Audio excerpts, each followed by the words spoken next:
They already decided who you are before you even opened your mouth. Before you even tried, they looked at you and made up their minds. This one won't make it. This one isn't built for more. This one will stay exactly where they found them. And somewhere along the way, you started agreeing with them. You started shrinking your dreams to a size that wouldn't embarrass anyone. You started explaining yourself before anyone even asked. You started calling it being realistic, when really it was just fear wearing a disguise. But here's what nobody told you. Their opinion of you was never a fact. It was a guess. A lazy, uninformed guess made by people who never bothered to see what was underneath.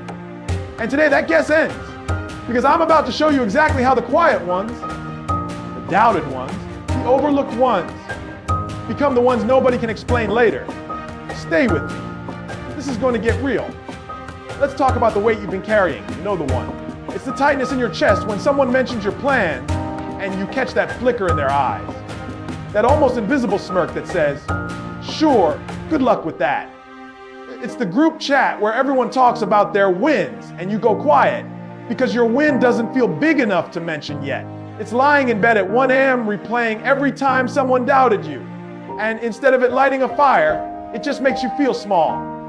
You feel this because you've been carrying 2 jobs at once. The job of actually trying to build something, and the job of managing what everyone else thinks about you while you do it.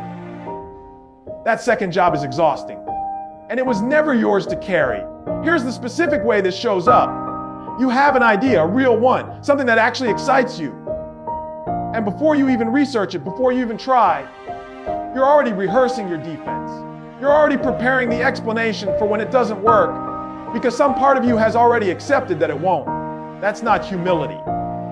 That's a won't talking. And here's the second way it shows up, the quieter one. You've gotten so used to being underestimated that you've started underestimating yourself first, just to beat them to it. If you doubt yourself before they can, it doesn't hurt as much when they do. Be honest with yourself for a moment. How much of your life right now is built around not looking foolish, instead of built around actually becoming who you're capable of being? Every day you choose comfort over the attempt, the gap between who you are and who you could be gets a little wider.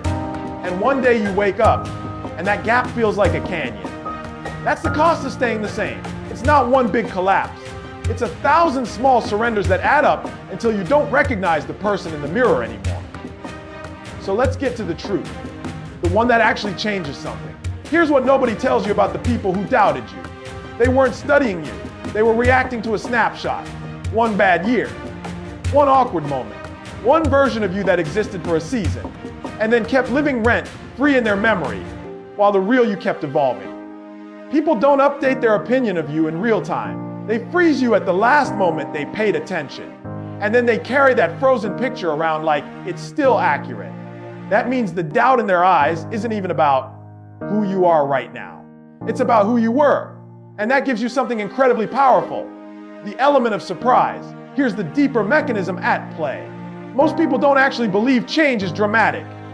They believe it's rare, sudden, and reserved for other people, the special ones. So when they see someone ordinary quietly transforming in the background, they don't have a framework for it. They miss the process, so all they can react to is the result. That's why the comeback always looks shocking to everyone except the person who lived through the grinding, invisible middle of it. Think about every underdog story you've ever admired. The athlete nobody recruited, the founder who got rejected by everyone before the one, yes. That mattered. The artist who got told their voice wasn't commercial, right before it became unforgettable. None of them convinced their doubters with an argument. They convinced them with evidence, quiet, undeniable, accumulated evidence. That's the whole game. You don't win the argument. You make the argument irrelevant. And here's the part that should genuinely excite you. Proving someone wrong was never actually about them. It's about who you have to become in the process. You don't build discipline to make a point to your cousin. You build discipline. And making the point is just a side effect. The real prize is the person staring back at you in the mirror at the end of it. Someone who kept a promise to themselves when nobody was watching and nobody would have known if they quit. So now let's talk about how this actually happens. Not the fantasy version, the real one, principle one. Stop performing the proof and start building it in private. The moment you announce your transformation to everyone, You trade the energy of doing it for the temporary high of talking about it. The quiet ones, who actually change their whole life, rarely announce it in advance. They let the results announce it for them. Protect your process. Not everyone deserves updates on your becoming. Principle 2, collect receipts, not reactions. Every single day, do one thing that your future self, the one who already proved them wrong, would be proud of. One workout, 1 hour of deep focused work, one uncomfortable conversation you'd normally avoid, 1 page of the book you keep saying you'll write. These receipts don't feel like much on any single day, but stack 90 of them, and you have a completely different person than the one they wrote off. Principle 3, let their doubt become fuel, not identity. There's a difference between using the doubt and becoming defined by it. Some people turn, I'll show them, into a life sentence. They spend 30 years still trying to prove something to people who stopped thinking about them decades ago. Don't let that be you. Use the doubt to get you moving in the first place. But let the real fuel eventually become your own standard for yourself, not their outdated opinion of you. Principle 4, expect the silence, not the applause. Here's what almost nobody prepares you for. When you actually start changing, most people won't clap. They'll go quiet. Some will get uncomfortable, because your growth is an unspoken commentary on their own stagnation. Don't wait for permission or celebration from people who benefited from the old version of you. The silence isn't rejection, it's often just discomfort wearing the mask of indifference. Keep going anyway. Principle 5, build something bigger than the argument you're trying to win. If the only reason you're building this life is to prove a point, you'll stop the moment you feel like you've proven it. Build something with a purpose big enough to outlast the doubt that started it. A skill, a craft, a mission, a version of yourself you actually respect. Let proving them wrong be the spark. Let something greater be the fire that keeps burning long after the spark is forgotten. Now picture this. 1 year from now, version 1. Nothing changed. You're scrolling the same feeds, replaying the same doubts, still explaining yourself to people who never even asked twice. The ache is still there, just older, just quieter, just more familiar. That ache doesn't go away on its own. It just gets easier to ignore, which is worse. Version 2. You did the work nobody saw.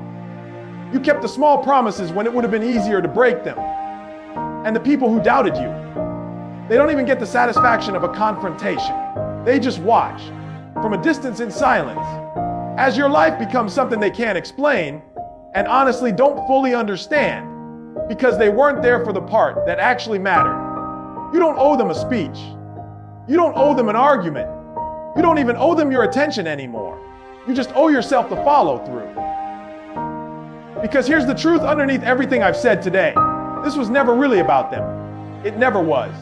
It was about the version of you that's been waiting, patiently, quietly, for you to stop asking for permission and start acting like the person you already know you could be. They don't get to write your ending.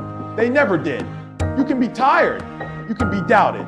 You can be underestimated and overlooked and written off by people who never even bothered to look closely. But you cannot be stopped. Not unless you let them convince you to stop yourself. So here's what you do.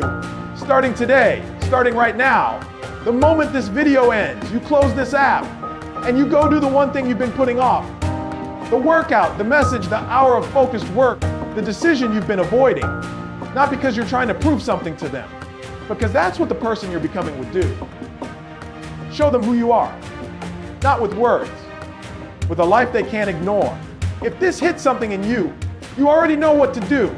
Hit subscribe, because Motiverse posts new content like this every single day. And the next video might be the exact push you need to actually follow through. Don't just feel this. Don't let it fade by tomorrow morning. Subscribe now, come back tomorrow, and let's build this together.